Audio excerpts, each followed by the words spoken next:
നമസ്കാരം. പതിരും കതിരും.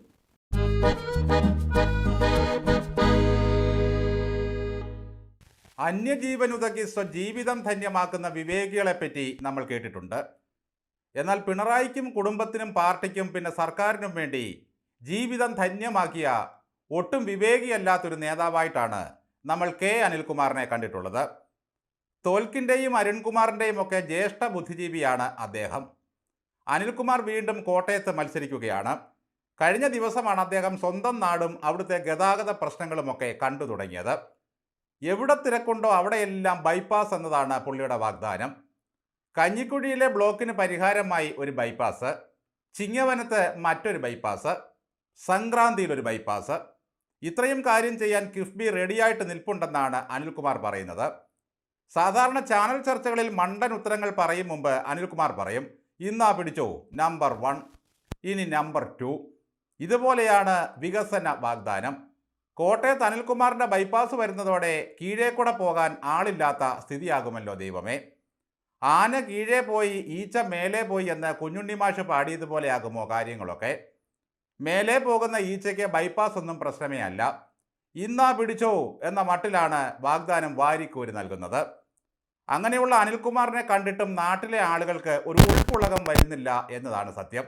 അവർക്കെന്തോ ഒരു വിശ്വാസക്കുറവ് പോലെ. അനിൽകുമാറിൻ്റെ ചാനൽ ചർച്ച പതിവായി കാണുന്നവർക്ക് ഇതൊക്കെ കേട്ടിട്ടും മരവിച്ച് നിൽക്കാനേ കഴിയുന്നുള്ളൂ.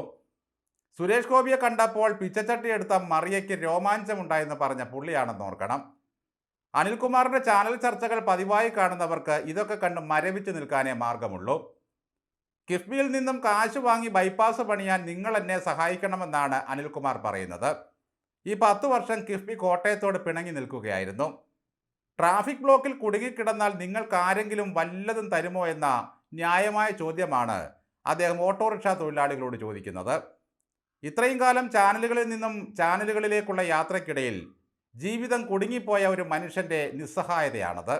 വീണ്ടും കോട്ടയത്ത് മത്സരിക്കുമെന്ന് വല്ല ധാരണയും ഉണ്ടായിരുന്നെങ്കിൽ സഖാബ് ഒരു 6 മാസം മുമ്പെങ്കിലും ചാനൽ ചർച്ചയിൽ നിന്നും വിട്ടു നിൽക്കേണ്ടതായിരുന്നു. അനിൽകുമാറിന് പറ്റിയ പണി ട്രാഫിക് ബ്ലോക്ക് അഴിക്കുന്നതല്ല, ഇടിയപ്പത്തിൻ്റെ കുരുക്കഴിക്കുന്നതും അച്ചപ്പത്തിൻ്റെ കുഴി എണ്ണുന്നതുമാണ്. അനിൽകുമാർ MLA ആകരുത് എന്നാണ് മിക്ക വാർത്താ ചാനലുകാരുടെയും ഒരാഗ്രഹം. പിന്നെ എങ്ങനെ ന്യൂസ് നൈറ്റുകളെ ഒരു കോമഡി ഷോ ആക്കി മാറ്റും. അപെക്സ് അൾട്ടിമ എന്ന പോലെ അൾട്ടിമേറ്റ് അന്ധം എന്ന പദവിയാണ് അനിൽകുമാറിന് പാർട്ടി നൽകിയിട്ടുള്ളത്. അബിൻ വർക്കിയും രാഹുൽ മാങ്കൂട്ടവും ജിൻഡോ ജോണും ഒക്കെ രാഷ്ട്രീയത്തിൽ തിളങ്ങിയതും അവർ കുറേ ഫോളോവേഴ്സിനെ ഉണ്ടാക്കിയതും ജനത്തിൻ്റെ പ്രീതി നേടിയതുമൊക്കെ ചാനൽ ചർച്ചകളിലൂടെയാണ്.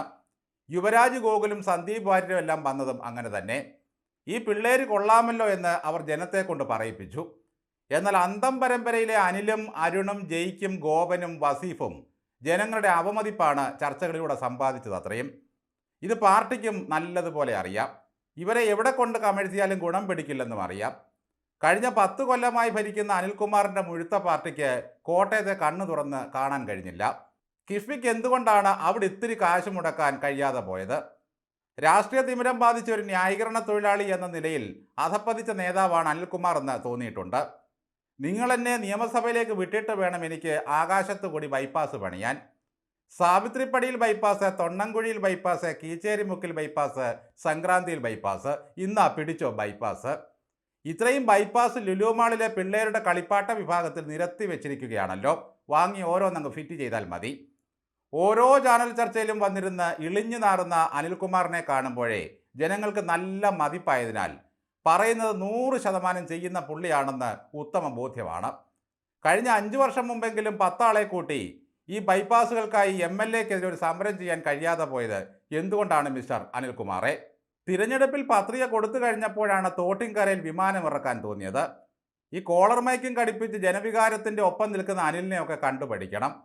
ഈ ബൈപ്പാസുകളിലൊന്നും രാഷ്ട്രീയമില്ലെന്നും എല്ലാ പാർട്ടിക്കാർക്കും ഇതിലൂടെ കയറാമെന്നും അനിൽ വാഗ്ദാനം ചെയ്യുന്നുണ്ട്. ഇദ്ദേഹമൊക്കെ സഭയിലെത്തിയാൽ ചറപറ വികസനമായിരിക്കും. കൊതുക് ചിക്കൻ കുനിയ പരത്തുമെന്ന് കരുതി ചപ്പാത്തി പരത്തില്ല അനിൽകുമാറെ. കോടാലി കൊണ്ടും മരം വെട്ടാം, പക്ഷേ മീശ വെട്ടാനാകില്ല. അനിൽകുമാറിന് പറ്റിയ പണി പിണറായി സേവ മാത്രമാകുന്നു. ജനസേവനം വേറെ ആൾ നോക്കിക്കൊള്ളും.